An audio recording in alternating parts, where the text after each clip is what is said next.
எல்லோருக்கும் happy morning. இன்றைக்கி சுவையான ஆனியன் ஊத்தாப்பம் எப்படி பண்ணலான்னு பார்க்கலாம் வாங்க. அதுக்கு நான் வெங்காயம், கேரட், கொத்தமல்லி இது எல்லாத்தையுமே குட்டி குட்டியாக கட் பண்ணி வச்சுருக்கேன்.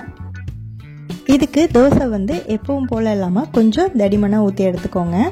மேலே நம்ம கட் பண்ணி வச்சுருக்க வெங்காயம், கேரட், கொத்தமல்லி இது எல்லாமே ஆட் பண்ணிக்கோங்க. உங்ககிட்ட இட்லி பொடி இருந்தால் கூட இது மேலே தூவிக்கலாம்.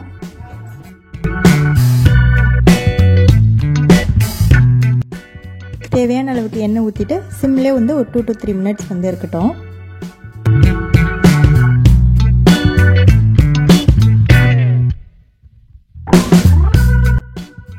அப்புறமா இன்னொரு சைடு திருப்பி போட்டு வேக வச்சுக்கோங்க.